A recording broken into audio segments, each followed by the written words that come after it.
안녕하세요. 장마비가 먹고 다시 화창한 7월입니다. 저는 지금 수성못 상화동산에 나와 있습니다. 드넓은 목과 능수보들, 고니와 청둥오리, 그리고 상화시비가 있는 이곳에서 영원한 청년이자 선구자인 한 시인을 생각해 봅니다. 빼앗긴 들에도 봄은 오는가. 어쩌면 한국 근대시의 운명과 형식이란 이 한마디의 말을 낳기 위해 존재했는지도 모릅니다. 저는 이제 이곳 상화동산을 출발해 계산동 상화고택과 달성공원 상화시비, 그리고 상화문학관과 이장과 문화관 상화묘소를 차례로 답사하면서 오늘의 영상기행을 떠나고자 합니다.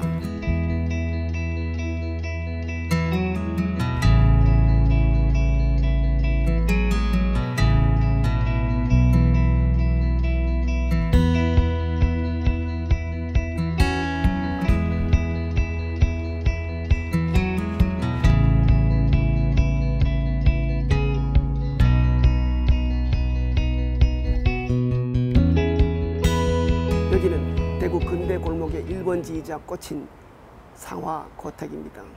이 집은 안채와 사랑채 그리고 마당 3개의 공간으로 이제 이루어졌는데요.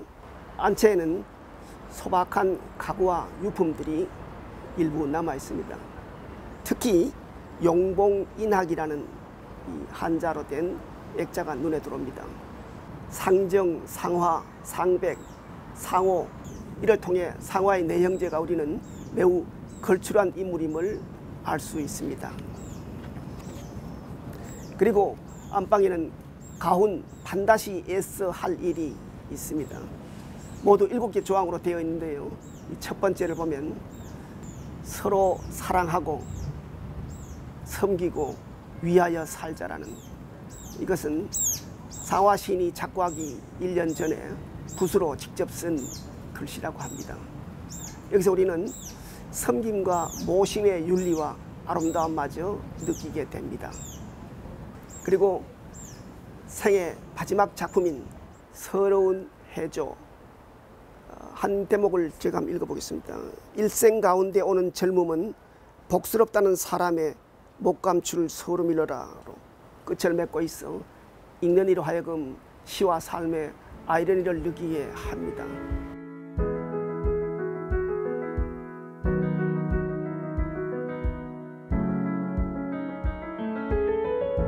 상화는 1943년 4월 25일 작곡하기 전 몇 해를 이곳에서 보내게 됩니다.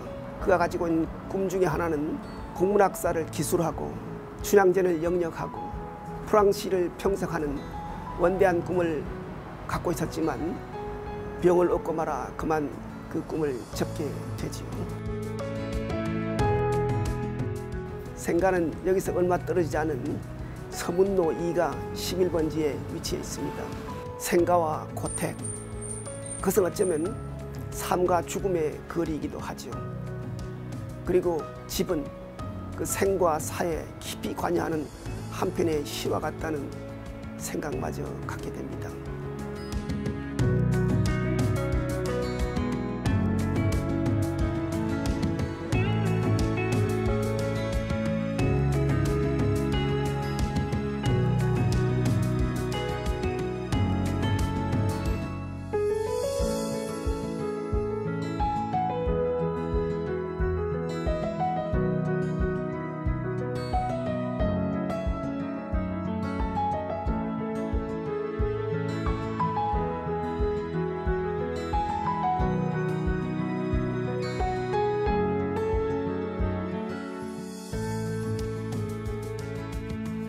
여기는 달성공원에 있는 상화시비입니다. 우리나라에서 가장 아름답고 가장 오래된 시비로 유명하지요. 시비의 앞면 위를 보면 상화시비란 한자로 된 전서체가 보입니다. 이 글씨는 3.1운동 당시 민족 대표 33인 가운데 한 사람인 위창 오세창 선생의 84세에 쓴 글씨로 알려져 있습니다. 그 아래 바탕글은 상화의 셋째 아들인 당시 11살의 태희가 쓴 걸로 되어 있습니다. 빼앗긴 들에도 봄은 오는가와 함께 이상화의 대표작으로 지목되는 나의 침실로.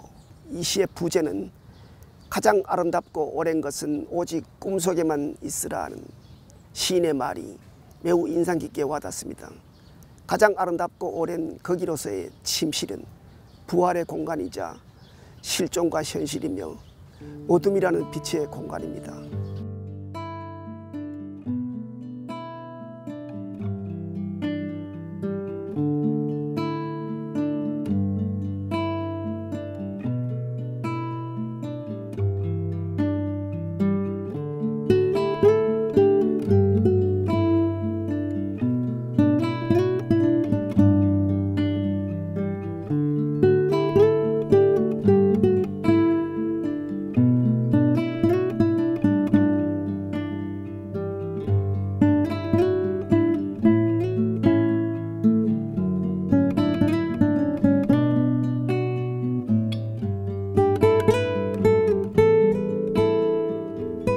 이곳은 이상화 기념관 겸 이장과 문화관입니다.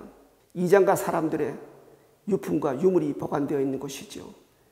이장가의 사람들 하면 맨 먼저 상화의 조부이자 이장가의 가문과 문호를 연 이동진 선생을 빼놓을 수가 없습니다. 다음은 상화의 숙부인 소남 이루 선생을 들 수 있겠습니다. 그는 망건당 우연서류를 세워 근대의 계몽, 인재양성, 구국운동의 산실로 삼았습니다. 그리고 우연서류는 뒤에 강의원으로 바뀌었다가 교남학교의 모태가 되기도 합니다. 또 하나 귀한 자료가 있는데 소남 이류 선생의 만면일에게 대한부인회가 기증한 자소로 놓은 독립선언서가 있습니다. 그리고 이장가 하면 상화의 네 형제를 빠뜨릴 수가 없습니다. 마지인 청남 이상정은 한국 광복군 창설에 이바지한 독립운동가이자 장군이면서 시서하와 정각에 두루 능한 그야말로 문무를 겸한 인물입니다. 상화에게도 많은 문학적, 사상적인 영향을 미친 바 있죠. 특히 소남 이루 선생의 영전에 올린 청남의 제문은 이장가가 보유한 또 다른 가보입니다. 둘째인 상화 이상화의 유품으로는 24효도 병풍이 있습니다. 모두 8폭 24개의 그림으로 된 병풍인데요. 이것은 청남 이상정의 딸인 이선희 여사가 시집갈 때 선물로 준 것으로 상화가 직접 쓰고 주애를 달았다고 합니다.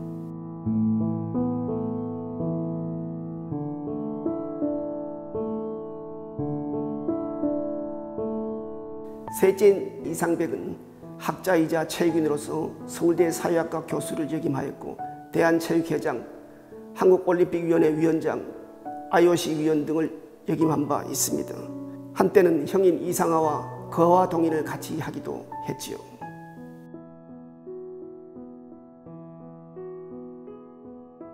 막내인 모남 이상호는 대한사기회 회장을 역임한 수렵인입니다. 동시에 한국야생동물기와 세계 명포수전 등의 저서를 낸 바도 있습니다. 이들 상화의 네 형제는 각기 저마다의 영역에서 출중한 능력을 발휘했지만 하나 공통된 점이 있다면 탁월한 문장가이자 문인이었다는 사실입니다. 상화의 문학이 궁극적으로 추구하고자 하는 것은 바로 이름 그대로 화의 정신입니다. 그 화는 꽃이자 불이며 하모니입니다. 이러한 변화와 생성의 흐름 속에서 우리는 조화를 추구하고 살아남아야 합니다. 그것이 상화의 시가 갖는 오늘날의 의미이기도 합니다.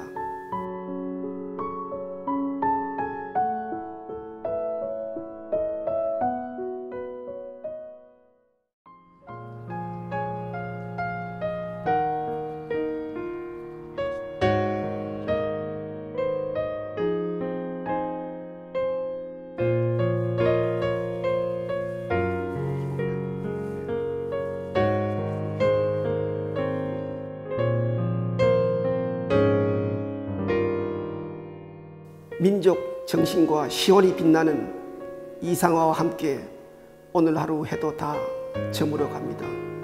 오늘의 영상 기행은 여기까지입니다.